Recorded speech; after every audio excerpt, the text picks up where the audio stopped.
Hello, I'm Adam Douglas. I'm Senior Specialist at Peter Harrington, and I'm here in our New York shop.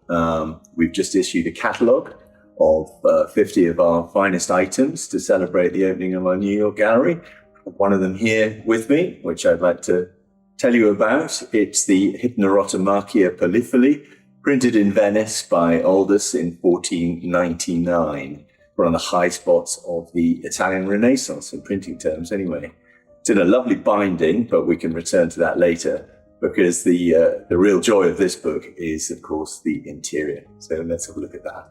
Here we are. We've got, that's the bookplate of Clarence S. Bemans. So it's a copy with some provenance among collectors, noted collectors. Here we have the title page, and this shape, this triangular shape, is typical of the printing of the book. Quite early for a title page, of course, had only just been invented. So there's one. So this book is the most extraordinary book, and it tells the story of the dream of Poliphili, who falls asleep and dreams a dream, as you do. And it's beautifully illustrated with these woodcuts. There is Poliphili falling asleep under the tree.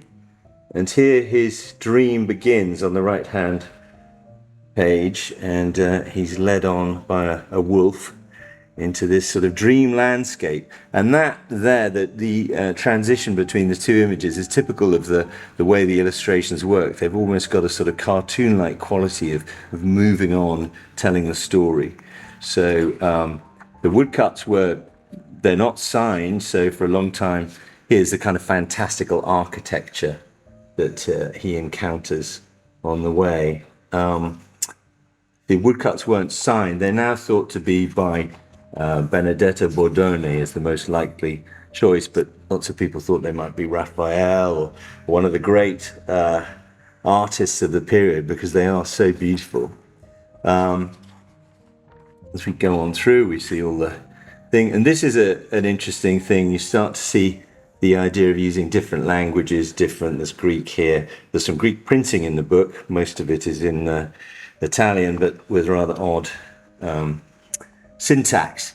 Here, on this top of this elephant, you see the also interest in Egyptian hieroglyphs. So, in a sense, what the book is about is trying to syncretize all the wisdom of all the different traditions. Here we see some Hebrew type, and Greek and Roman. So it's trying to synthesize all these, some more sort of Egyptian type hieroglyphs.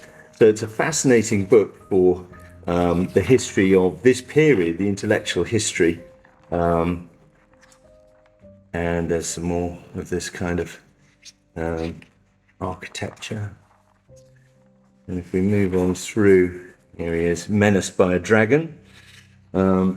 So we're in fantastical realm here. This is very typical, this page design here, where the ends of the chapters taper away to a single point, in this case a star with some Greek letters there.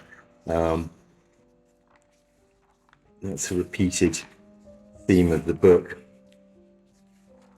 It's absolutely, very thoroughly illustrated. There are illustrations every sort of 5 or so pages. So lots to look at if you're not following the rather convoluted story. And again, here are Venus, so classical goddesses being brought into play. Now this plate is particularly interesting. Poliphili is being shown the 3 gates to wisdom, and above the gates are inscriptions written in the 4 sacred languages. There's Latin, Greek above that, Hebrew above that, and then Arabic. And although it's not accurate Arabic, these are actually the first complete words printed in Arabic in a book. They're here not printed from movable type, they're woodcuts as part of the woodcut. But that's a landmark in this book.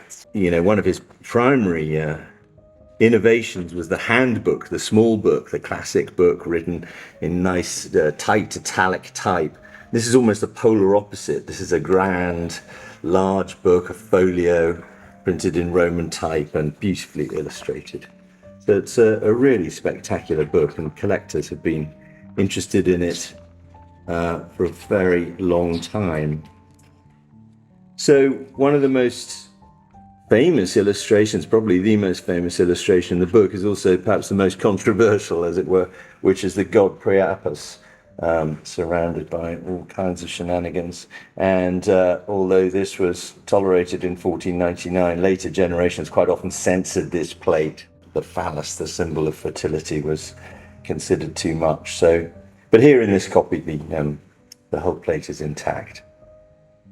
So it's a really lovely copy of the book. It's in excellent condition.